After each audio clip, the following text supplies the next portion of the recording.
افغانستان آرامستان است، یعنی قبرستان مردم مهاجرین افغانستان و ساکن خمینی شهر و دستگرد قطاده که وفات کردن همینجا اختصاص دا شهرداری و این همینجا مردم مهاجرین افغانستان ساکن خمینی شهر و دستگرد قطاده و اینا میارن همینجا دفن خاک میکنن.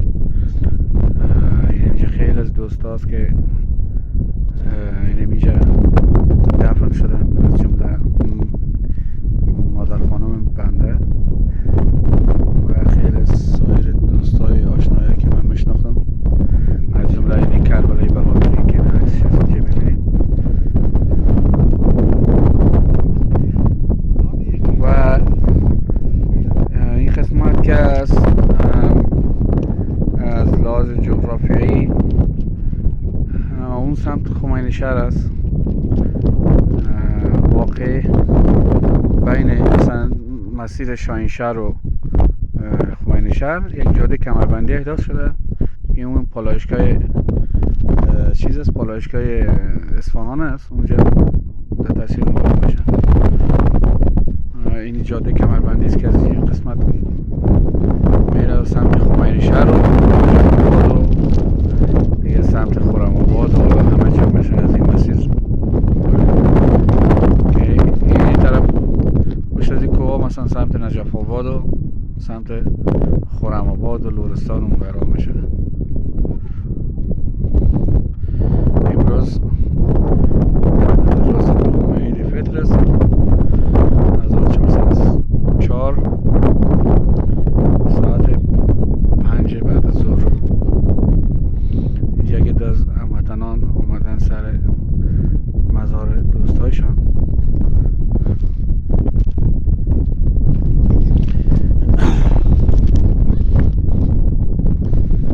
این کربلای بهادری رو من میشناختمش، ساکن دستگرد قطاده بود.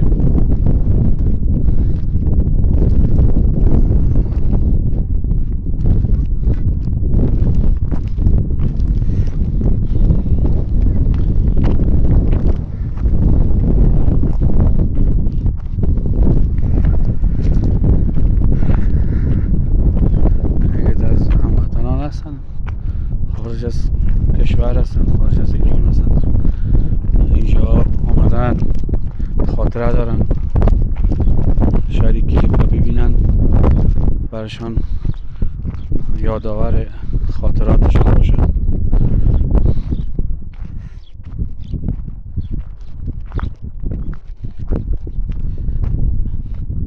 اینجا هم خاک مادر خانم من هست.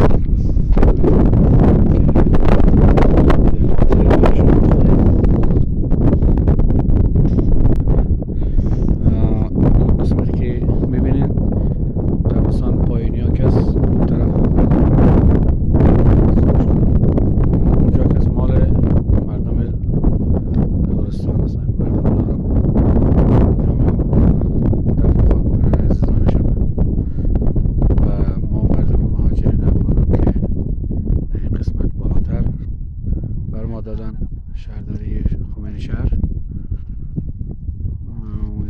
اونجا هم شهرک صنعتی است که تصویر میبینید.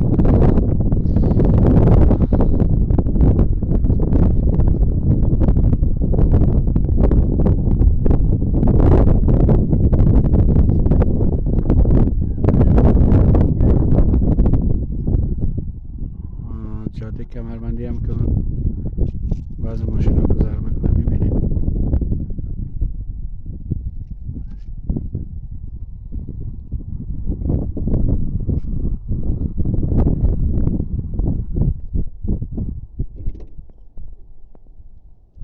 اینجا هم پالایشگاه اصفهان است که میره اون سمت شاهینشهر و جاده قم تهران کاشان.